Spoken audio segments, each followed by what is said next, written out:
वो कौन से संकेत हैं जो बताते हैं कि आपकी पूजा को कोई प्रेत या कोई पिशाच लेके जा रहा है। आप जो पूजा पाठ कर रहे हैं वो पूजा पाठ आपके ईश्वर तक, आपके इष्ट तक नहीं पहुंच रही है। तो वो कौन से संकेत हैं, और ये संकेत आपको अपने घर में दिखेंगे, लेकिन जब आपको जानकारी होगी तो तभी आप समझ सकते हो कि क्या हो रहा है। दोस्तों, बहुत ही सरल सी बात है जो मैं आज अपने वीडियो के माध्यम से आपको बताऊंगी कि आपकी पूजा सफल हो रही है या आपकी पूजा में कोई विघ्न आ रहा है। जय श्री राम दोस्तों कैसे हैं आप सब लोग। मैं भी ठीक हूँ। दोस्तों, आज का मेरा वीडियो है कि वो संकेत जाने हम कि हमारी पूजा हमारी इष्ट तक जा रही है कि नहीं जा रही है। कहीं कोई बीच में कोई विघ्न बाधा तो नहीं आ रही है। और कुछ कुछ एनर्जी होती है, जैसे प्रेत की एनर्जी, पिशाच की एनर्जी, वो अपनी मुक्ति के लिए कई बार आपकी पूजा पाठ का भी फल लेके चले जाते हैं। तो इसके लिए आपको क्या क्या सावधानी बरतनी है और एक पैनी नज़र अपने काम पर रखनी है। तो दोस्तों, रोज की तरह यदि आपको मेरा वीडियो पसंद आता है तो मेरे चैनल को सब्सक्राइब करें, मेरे वीडियो को लाइक करें, कमेंट करें और कमेंट में जय श्री राम लिखें। दोस्तों, राम हमारी ऊर्जा है। तो शुरू करते हैं आज का वीडियो।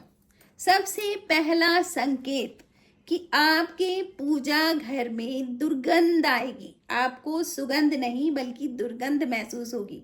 आप थोड़ी थोड़ी देर बाद ऐसे आपको लगेगा ये कहाँ से आ रही है, आप सूंघते रहोगे कि कहाँ से आ रही है, लेकिन वो दुर्गंध आएगी।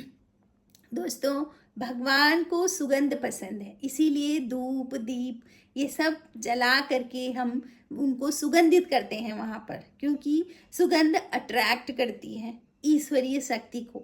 लेकिन अगर आपको दुर्गंध आ रही है तो वहाँ पर कोई नेगेटिव एनर्जी है, कोई ऐसी एनर्जी है जो पूजा के पास बैठी हुई है। तो आप कुछ भी करो, मंत्र जाप करो, पूजा करो, उसका फल वो लेके जाएंगी। दूसरा, कैसी दुर्गंध आएगी? कभी कभी तो ऐसी दुर्गंध आती है जैसे मांस जल रहा हो कोई, इस तरह की गंदी सड़ान आएगी अगर वो एनर्जी आपके घर के पास या पूजा घर में है तो। नंबर 2, दूसरा संकेत दोस्तों, आपके घर में जो दीपक जल रहा है ना, वो बहुत ही काले धुएं के साथ जलेगा। उसमें जो धुआं निकलेगा वो बिल्कुल काला होगा और बड़ी सी ज्वाला होगी और धुएंदार अग्नि होगी। और घी के दिए से तो काला धुआं निकलता ही नहीं है, लेकिन दीपक जलते ही कई बार क्या होगा, आपने दीपक जलाया और थोड़ी देर में दीपक बुझ गया, ये भी होता है। तो कुल मिलाकर के ये है कि दीपक को देख करके भी आप लगा सकते हो कि आपके घर में कोई प्रेत आत्मा या कोई नेगेटिव एनर्जी है जो कि आपकी पूजा को सफल नहीं होने देगी।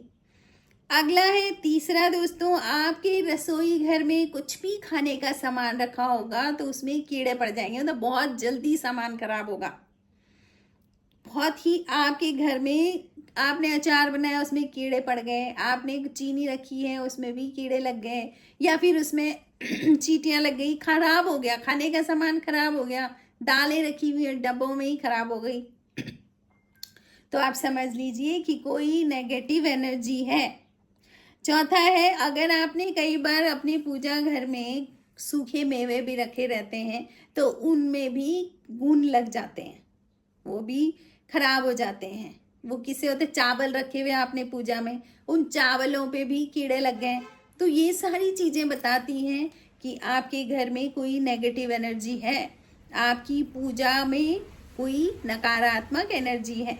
क्योंकि पूजा में तो कम से कम इतनी शुद्धता होती है कि चीज़ें खराब नहीं होती हैं, बहुत बहुत समय तक रखी रहती हैं तो भी खराब नहीं होती। तो अगर खराब हो रही हैं, कीड़े पड़ रहे हैं, तो आप समझ लीजिए कि कोई नकारात्मक एनर्जी वहाँ पर है। दोस्तों, पांचवा है कि अगर आपके घर में गुलाब हैं, गुलाब के पौधे हैं, तो आप समझ लीजिए कि या तो वे गुलाब खिलेंगे ही नहीं, और अगर कभी कभी ऐसा होगा कि अति ज़्यादा खिलेंगे, बहुत ज़्यादा। तो गुलाब अगर बहुत ज़्यादा भी खिल रहे हों तो वो भी अच्छा नहीं होता है, और अगर बिल्कुल नहीं खिल रहे हैं तो वो भी अच्छा नहीं है। मतलब अति का भला कुछ नहीं होना चाहिए। तो उससे भी पता लगेगा कि आपके घर में कोई नकारात्मक एनर्जी है। अगला है दोस्तों कि तुलसी का पौधा। आपके घर में जो तुलसी का पौधा रखा हुआ है ना, बस वो एनर्जी का स्रोत समझ लो। लेकिन अगर तुलसी का पौधा सूख रहा है तो आप समझ जाओ कि घर में कोई प्रेत आत्मा या कोई भी नकारात्मक एनर्जी है जो आपको, मतलब आप लगा लो, अगर नकारात्मक एनर्जी है तो डिस्ट्रक्टिव है, वो कुछ अच्छा कंस्ट्रक्टिव नहीं होने देगी। तो ये भी उसका एक संकेत है।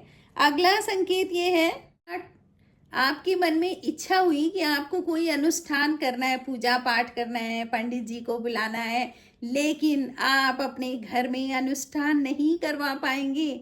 आप अपने घर में कुछ भी अच्छा पूजा पाठ वाला काम नहीं करवा सकते, यज्ञ हवन वगैरह नहीं करवा सकते हैं। क्यों? क्योंकि वो एनर्जी आपको ऐसा करने ही नहीं देगी। कुछ कुछ चीज़ें ऐसे घर में हो जाएंगी कि आप कोई भी काम नहीं करवा पाओगे। तो ये भी एक संकेत होता है। अगला है स्वच्छता पर ध्यान नहीं दोगे। अगर आपके घर में कोई नकारात्मक एनर्जी है तो आपको क्या, सबसे पहले आपका मन ही नहीं करेगा सफाई करने का। चीज़ें फैली रहेंगी, बिखरी रहेंगी, लेकिन आप थके हुए रहेंगे, आपको कुछ भी सफाई से संबंधित कोई भी काम करने का मन नहीं करेगा। इस तरह से, क्योंकि नेगेटिव पावर का प्रभाव आपके ऊपर जाएगा और आप जो है बात बात पर लड़ाई झगड़ा कलह क्लेश होगा और आपके मन में भी बुरे बुरे विचार आएंगे और आपका मन झगड़ा करने का करेगा और किसी को खुश भी नहीं देख पाओगे। इस तरह से नकारात्मक एनर्जी जब हावी हो जाती है तो वो इस तरह के गुण आदमी के अंदर आ जाते हैं।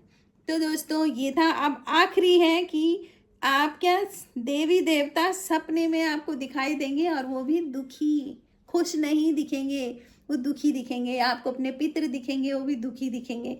तो इसका मतलब कोई नकारात्मक एनर्जी है। तो दोस्तों बहुत सतर्क रहें, जान लें कि ये नकारात्मक एनर्जी है। अब उसके लिए आपको क्या करना है, वो सारे काम करने हैं जिससे घर में सकारात्मकता आए।